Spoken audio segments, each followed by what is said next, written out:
Hello my sweet angel besties, welcome back. Today we're going to be talking about all of the books that I read in August and September.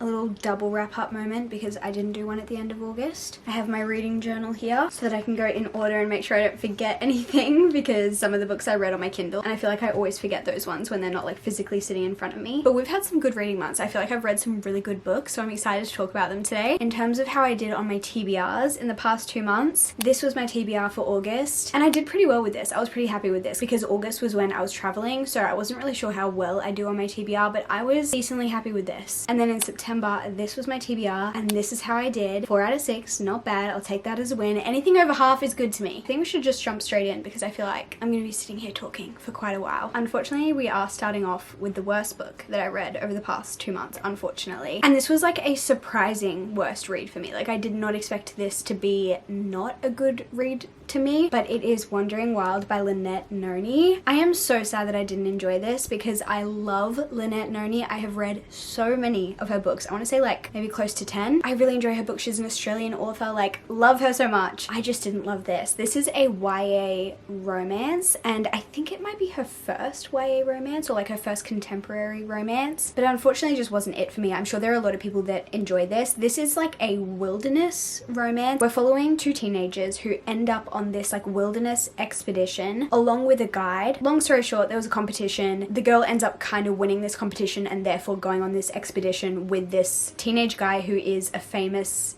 actor, and they don't really get along at first and then they start to get along better, and of course, as I'm sure you can assume, it's a romance, they fall in love. But I just found myself constantly frustrated throughout this book. Overall it was very sweet, it was very cute, and I guess the wilderness adventure kind of aspect was fun. But one of the things that really frustrated me about this book is like a personal pet peeve that I have with books in general, and that is when a book gives away a major plot point in the blurb or in like the summary of the book that you read before you read the book, and it ends up being a plot point that doesn't end up happening in the first like even 100 pages sometimes. Like I think the plot point that is given away in the blurb of this book, like in the synopsis of this book, doesn't even happen till I want to say like maybe halfway through the book, maybe just before halfway, but it was like significantly far into the book that that thing happened, and in my head I was just kind of waiting for that thing to happen because I thought the story was kind of gonna follow that main thing. Like if I hadn't read that synopsis, that plot point would have been such a fun surprise and such like a, I don't know if plot twist is the right word, but it would have just been a development to the story that would have been very fun to find out whilst reading it. But since I knew going in, I was just kind of waiting for that to happen, and then when it did happen, I was just kind of like, okay, does that make sense? Like why are we giving away big parts of the story in the synopsis if they don't happen within the first few chapters? So that was already frustrating to me, and then also the ending of this book just frustrated me.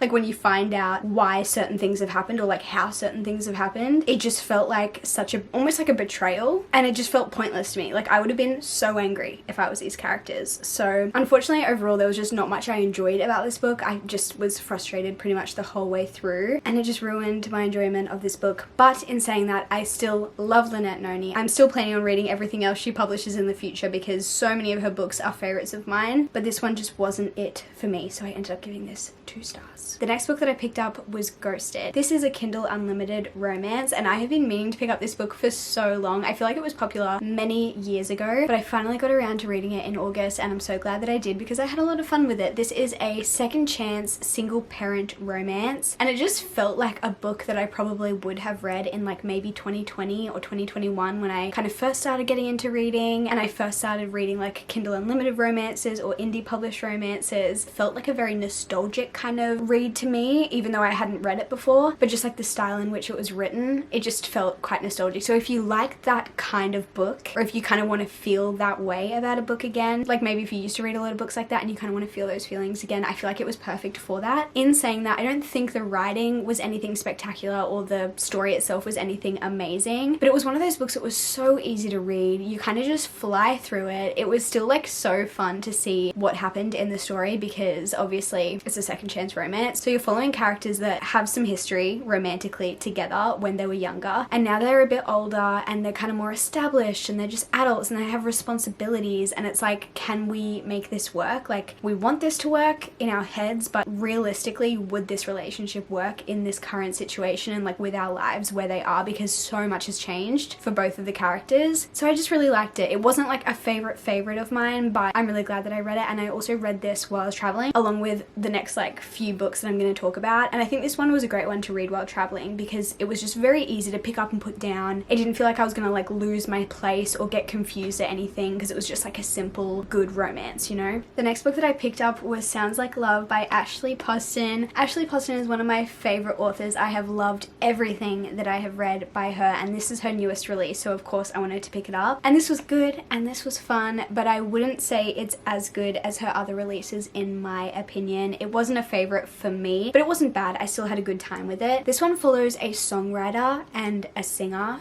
who end up having this kind of magical, unexplainable connection between their minds. Like, they are able to read each other's minds, but they don't get along very well, so this is a very like odd thing to happen and a bit frustrating because they're not really even friends. But they realize that maybe if they work together on a certain project, maybe they'll be able to get out of each other's brains, which overall, this was never really explained, and I don't know if I'm annoyed at that or not. Part of me is like, I feel like I wish there was a bit more logistics involved with that kind of magical side of things. It did frustrate me slightly whilst reading it because it felt a little bit inconsistent. Like, sometimes they were reading each other's thoughts and sometimes they weren't, and there was like sometimes miscommunication, and I'm like, in this situation, there should be no miscommunication. You can literally hear each other's thoughts. How is there miscommunication going on? How are there secrets going on? How are there things that we haven't told each other? You can read each other's thoughts. So that kind of frustrated me a little bit. But in terms of things that I did really enjoy about this book, I loved the family of our female main character. Like, she has a best friend who's also kind of a part of her family, along with her brother and her parents, and they were just such a fun part of this story to me. Like, I loved them so much. And although our female main character was quite selfish at times and that frustrated me, I do feel like we had a lot of growth and we had some self-awareness, and I really appreciated that. Overall, it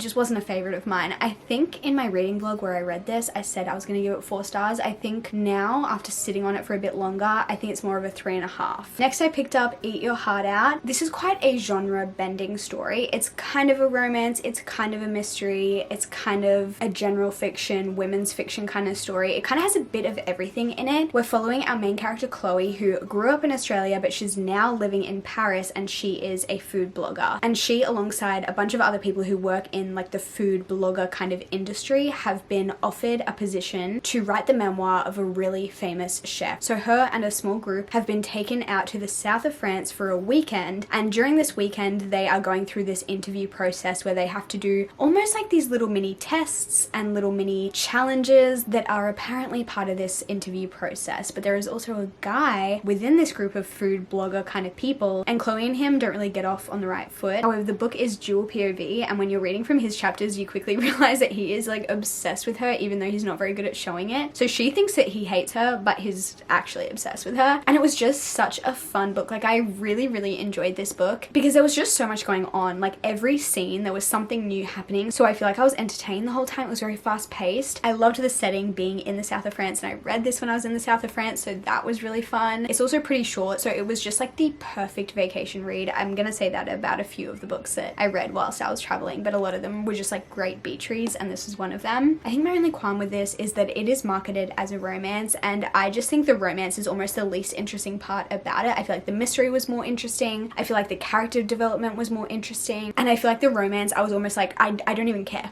about the romance, really. I was way more interested in what was actually happening, like plot wise, or like just to our female main character. I feel like it would have been just as strong of a story without any romance at all, really. And so now when I go into bookstores and I see this in the romance section, I'm just like, oh, but it's just like not really a romance book in my mind. So if you're gonna read this, I wouldn't go into it expecting the best romance you've ever read. I would go into it with more of like a, oh, I think this is gonna be a fun, fast-paced kind of mystery story with a bit of a romance on the side, you know? Like, I would say the romance is much more of like a subplot kind of situation. But overall, I still really enjoyed this book, and I thought it was so much fun. The next book I picked up was Problematic Summer Romance. I read this while I was in Italy, and this is set in Italy, so that was really fun. In this book, we are following Maya, who is going to Italy to celebrate her brother's wedding, but she is really hesitant because one of her brother's best friends is a guy that she has had a crush on for the longest time, but she feels like he's always just seen her as like a bit of a kid, you know, like, oh, my best friend's little sister. Like, she never feels like he takes her seriously, but she's obviously obsessed with him. So she's a bit worried going there because there is a bit of like awkwardness between them. So you just get to watch that play out, and I just really enjoyed it. I feel like this is a very classic Ali Hazelwood kind of book to me. I feel like the main characters just feel very Ali Hazelwood. Like, our woman is very witty, very intelligent. I loved her as a female main character, and our male main character is grumpy, he's brooding, he's quite sarcastic, and it was just so good. She just gets it. Like, she knows a formula and it just works. I don't care how many times I'm gonna read that formula in an Ali Hazelwood book because it's always gonna hit. I don't know why, but it always is. Again, I feel like this book just flew by, and it's just like the perfect book to read in summer, so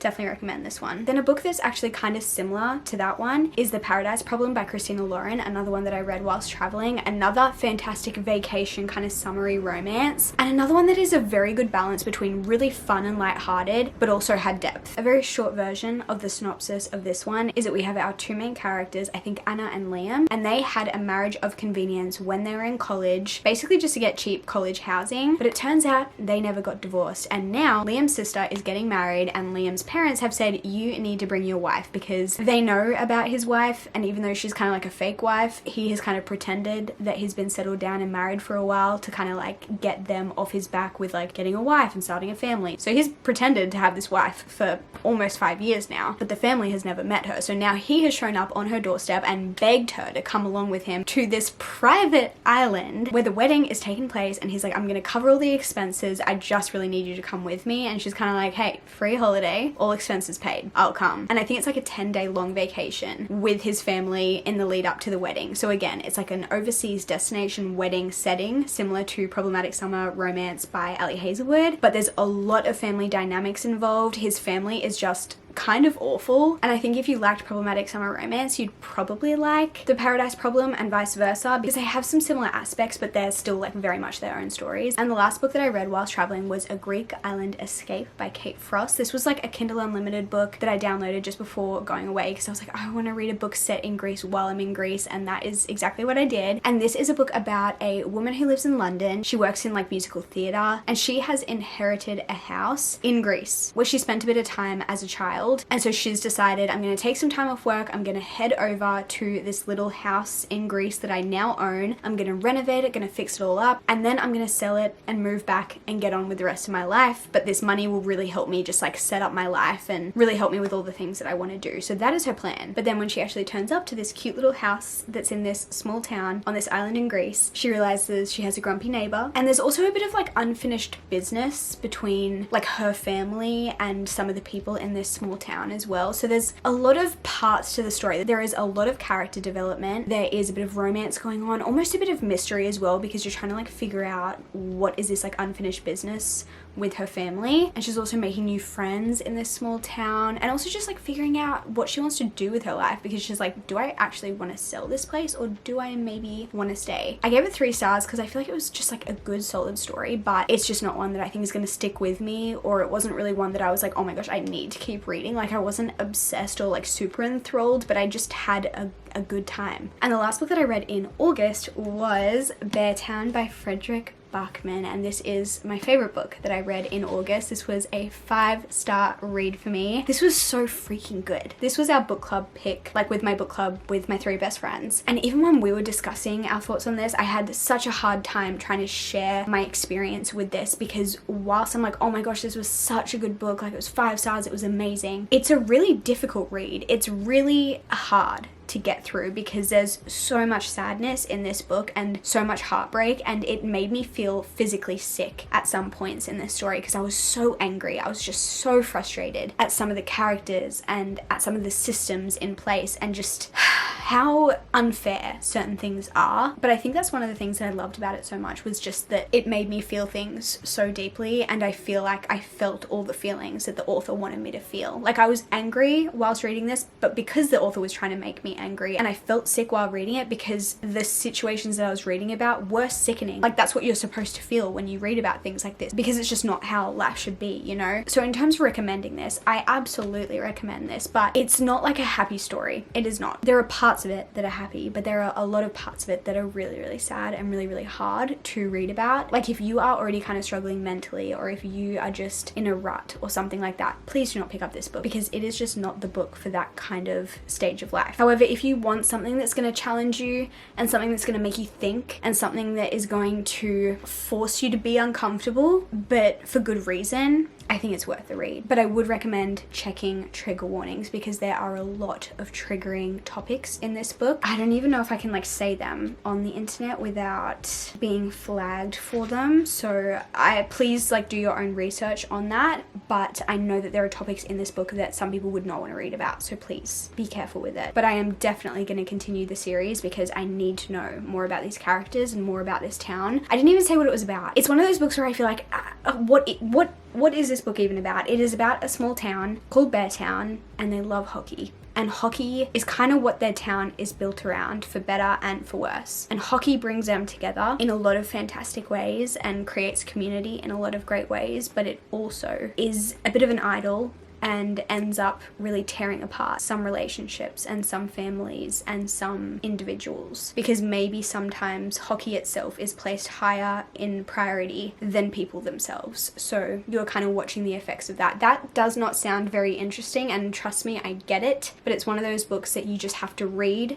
to really experience and understand. But I think it's probably one of my favorite reads of the year, with just how strongly it made me feel and how much it made me think. So do with that what you will. After finishing Beartown, I was definitely in need of something a little bit lighter, a little bit more fun. So I picked up Rewind It Back by Liz Tomford. This is the 5th book in the Windy City series, and kind of the completion of this series. I do think there's going to be like a novella or like another novel maybe following Monty in this series. I'm not sure if it's like a full book or not. I don't know. But if you don't know about the Windy City series, it is set in Chicago, and it follows a bunch of different athletes and their stories falling in love. And in this book in particular, we are following a hockey player, and I guess his neighbor. It's a second chance romance, which are just some of my favorite romances. I love second chance romance, and the couple had history like when they were growing up, and it was so much fun. I think it might be one of my favorites out of the series. I think The Right Move still might be my top favorite out of this series, but maybe it's second place. The female main character in this one is an interior designer. She's also just such a hard worker. She's very ambitious. She's very much like, I'm just gonna make my dreams come true. I'm gonna make it happen. But she also cares so deeply about her family, and actually so does the guy in this story as well. Like, he cares so deeply about his family, and there's a lot of stuff that they kind of have to overcome and deal with from their past in order to be able to kind of build a future together. But they were just such a sweet couple. I loved them so much, and I definitely recommend. Then I finally picked up The Library of Borrowed Hearts. This has been on my physical TBR for the longest time, and I will say actually September was the month of me reading my physical TBR and like reading books that have been on my physical TBR for a long time. So I feel very good, very productive getting a few of these books off it, and I really enjoyed a lot of them, so I'm excited to talk about them. But this was one that I really enjoyed. It was like a 4-star read for me. But in this book we are following Chloe, who is a librarian, and she is also the guardian of her 3 younger siblings. Their mother is very inconsistent, I would say, and just kind of like comes and goes throughout their life, so she is kind of the main stable person. But very early on in the story, she finds this book at work that is going to be thrown away, and she thinks, I think I can sell this. I think it's like an antique. And somehow she ends up talking to her neighbor, her very grumpy old man neighbor, about this book, and he is like, I will give you a lot of money for that book, like please let me buy it. And she's just like, what is going on here? And thus ensues the storyline, I guess, of not only Chloe and her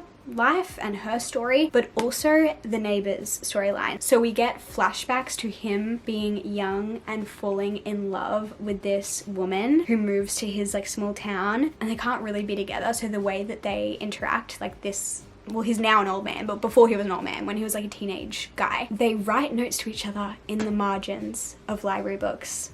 It's so cute. It's so cute. And Chloe starts to find these books at work, because she works at the library, she starts to find these library books that have these notes in the margins, and it just goes from there. And you also get a bit of a romance for Chloe, so you kind of have like this dual timeline situation, and you also have this beautiful friendship that develops between Chloe and her grumpy old neighbor, who ends up not being as grumpy anymore at the end. It's literally so cute and so wholesome. If you just want like a wholesome, sweet little story with a bit of romance in it, like please pick up this book. It's also like a really beautiful found family kind of aspect. I really enjoyed this. It was so cute. Then I picked up my favorite book from September, and that was The Ministry of Time. This was so good. I was not expecting to love it as much as I did. I read this in my reading vlog where I was reading books that I've been avoiding, and of course when I read books that I've been avoiding, I end up loving at least one of them, and this is one of those books where I have been putting it off for so long, and then it ended up being a 4.5 star read for me. Like, it was just so good. This is another very genre bending kind of storyline. It's sci-fi, but it's got a bit of romance in it, it's got a bit of mystery in it, it's got a bit of adventure in it, a bit of action, I guess. Like, it is just kind of an all-rounder. This story is set in the near future, and the government, I guess, has figured out how to use time travel, or like the Ministry of Time has worked out how to use time travel. So they have decided to bring a small group of expats into the present. So they've taken people from the past, from various different time periods and places, and bring them into the present to see if they can survive. So our main character in this book is working alongside one of those expats and is working as a bridge. So it's basically her role to kind of help this main character slot into the present. So teach him how to use a washing machine and how to use a credit card and how to use a phone and technology and all of those things, but also kind of help his mindset adapt into the current time period in terms of how ethics and morals and things like that have changed, which is such an interesting part of this story. So you're kind of just following these characters as they do that, and all of the challenges that come along with it, and also the expat trying to like make friends, and again there's a bit of a romance in it. I feel like this is one of those books that is just never going to come across as good as what it actually is when I try and explain it, like explain the storyline and stuff. Like, when you actually start to read it, it's just so much better than I could explain it. I will say though, this seems to be a very kind of hit and miss book. Some people love it, some people really don't care much for it. So even though I had a really great reading experience and I absolutely loved it, it seems like one of those books where you kind of like it or you don't. So part of me is like,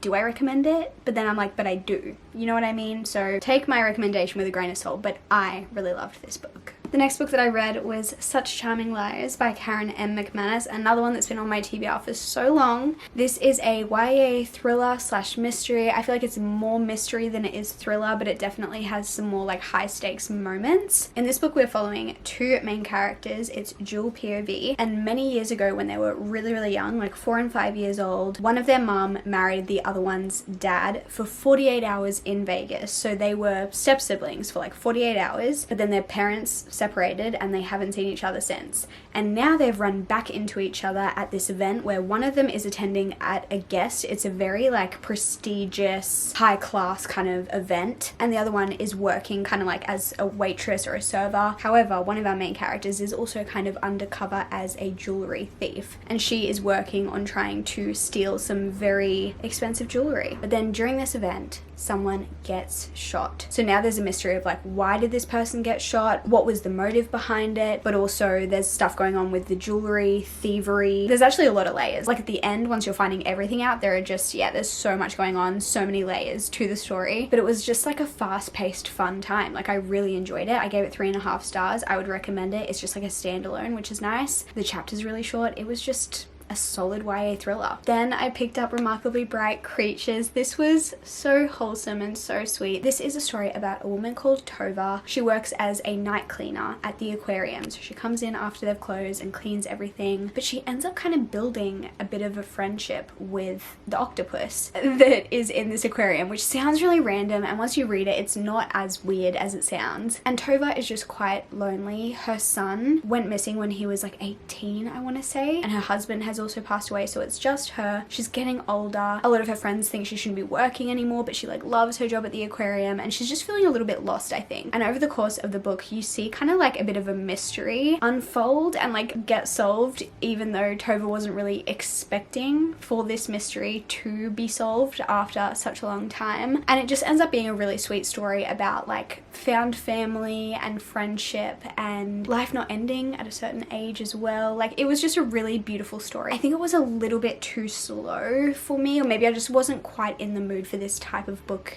at the time that I read it. I still really enjoyed it, like I still had a good time, but I just kind of felt like it was a bit hard to get through at some points. Like I was just kind of like wanting a bit more to be happening a little bit faster. But if you're in the mood for like something wholesome, something sweet, something really beautiful, and not something super like crazy high stakes or like something super intense, this is a really good read. Next up, I read A Witch's Guide to Magical Innkeeping, which was so much fun. I gave it 4 stars. This is a little cozy fantasy kind of book. It's from the same author who wrote The Very Secret Society of Irregular Witches. I can never remember that title. And if you've read that other one and liked it, I would definitely recommend this one. It has a very similar feeling to it. Again, very cozy, very fun. If you like very like cutesy fantasy, I think you would really like this, because the magic is kind of like flowers coming out of teacups and this little chicken that runs around the property that is essentially like a zombie chicken. It's so funny. Like it's very like feel good fantasy and very like sweet. But the main character in this story is a witch who has a lot of power, but her power has been taken away from her because she used it incorrectly. So she does have a little bit of power and she's able to do small things, but she doesn't have nearly as much as she used to. And the story mainly takes place, I think, about like 10 years later. So she's a little bit older. She's now running the inn, and the inn exists only for people who need it. So it's like a magical inn that people can only see if they are in need of,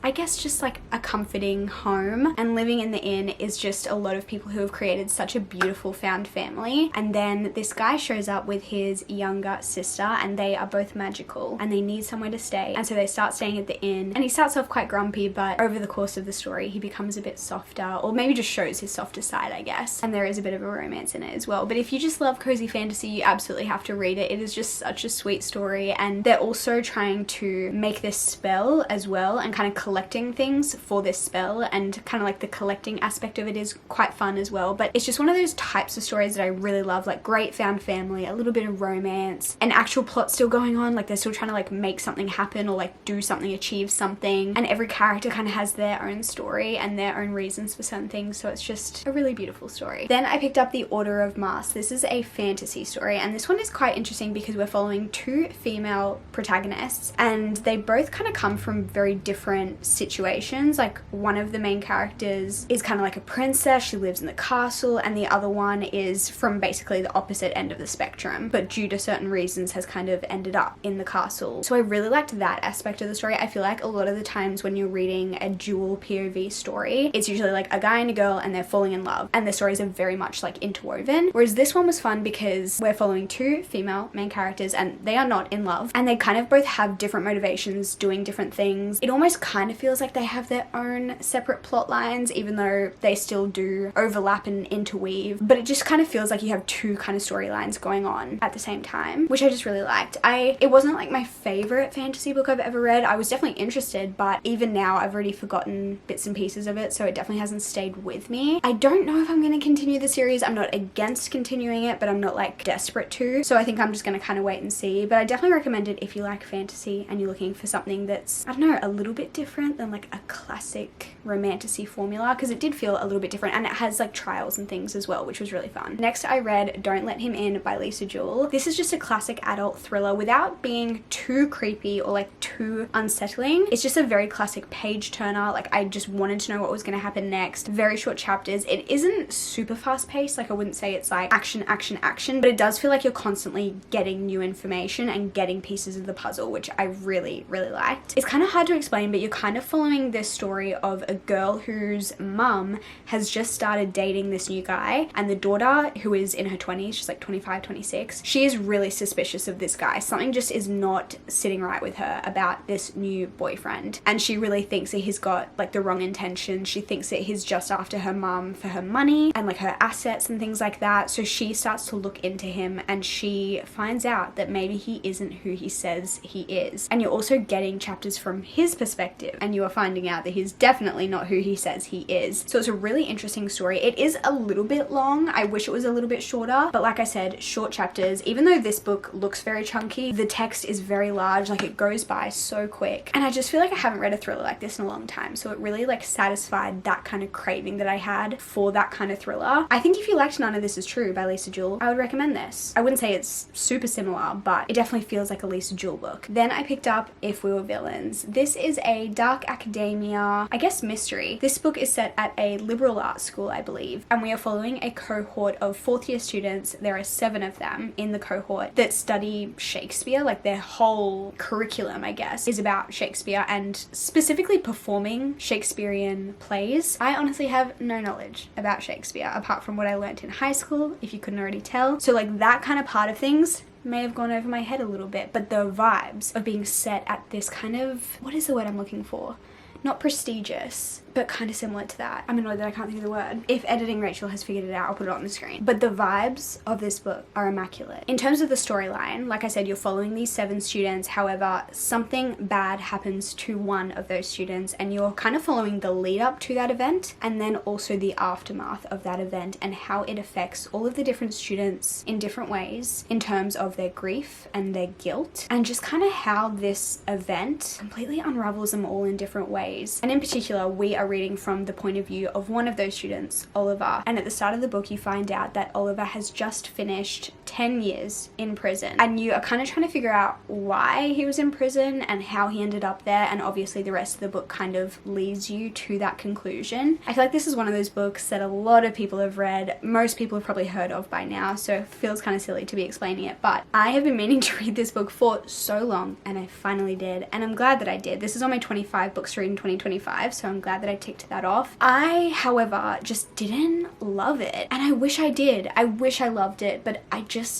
don't know. I enjoyed it. I had a good time with it. I gave it 3.5 stars, but I honestly thought it was going to be a favorite of mine. I thought I was going to be like obsessed with it. But throughout the book, I just kept finding myself a little bit frustrated that we weren't getting information as quickly as I would have liked. So maybe that's a personal problem. I don't know. Maybe I need to have more patience. And maybe coming off the back of reading a thriller where you are getting new information almost every chapter, that was my downfall, because I was kind of maybe expecting that, and you don't get that in this book. You do get the answers that you're wanting at the end, but it takes a long time to get there, and it was so frustrating to me that we weren't getting there sooner, because it wasn't even like we were getting pieces of the puzzle most of the time. It just felt like we were getting like filler information a lot of the time, which I know it wasn't filler information, like it was all important, it was, but at the time it felt frustrating. And even in the lead up to the event happening and like the bad thing happening to one of the students, it kind of took a while to get to that point, and I was kind of just like waiting for that to happen. But I do think that part was important because we really needed to understand the characters individually before that event took place, so that we could really grasp the severity of how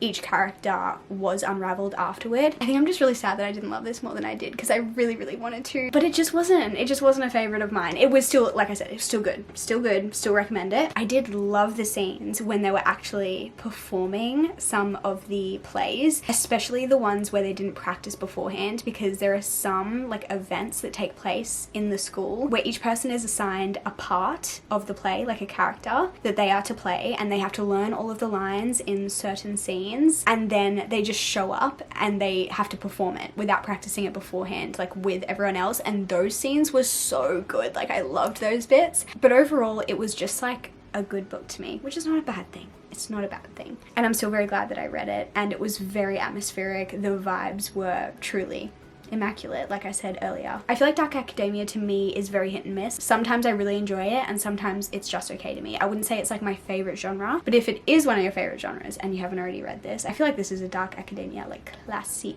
So if you haven't already read this, you absolutely need to. And then lastly, I actually read 2 Jane Austen books, which like what? Like when I did not expect this, but it happened and I'm really happy about it. I read Persuasion by Jane Austen for the very first time, and I read Pride and Prejudice by Jane Austen for the maybe 3rd or 4th time. So this one, not so fresh. I'll talk about this one very quickly because I don't have too much to say. Like I said, I've read it a few times already, but I haven't read it like at all, I want to say, in the past like 5 years. So this is my first reread I've done in a while, and I listened to it on Audible because I did like a new adaptation to it. It's also a very short audiobook. So if you want to read Pride and Prejudice but you feel a bit intimidated by it, I really recommend listening to it as an audiobook. I feel like I get very intimidated by classics and like the writing style, but audiobooks, like I love listening to classics as audiobooks. They're fantastic, and this new one one on Audible has like a full cast of narrators, so each character has a different voice actor, and it's really well done. I really liked it. So this is one of those books that I'm just going to be rereading forever. I think it's a 5-star read for me, but it's not like a new 5-star read for me. But I had a great time with this, and I'm so glad that I did a reread. And then Persuasion, like I mentioned, this is the first time I've read Persuasion, and I'm so glad that I finally read it. This is like the OG second chance romance. Like if Pride and Prejudice is the OG Enemies to Lovers, this is the OG second chance romance, because in this you're following Anne, and she had a relationship with Frederick Wentworth many years ago. I want to say like 8 years ago, and they really liked each other, but her family was like, you absolutely can't marry him, he has no money, and even if you love him, doesn't matter, can't be with him. And now it is 8 years later, and he has shown up again in her life, and now he has money.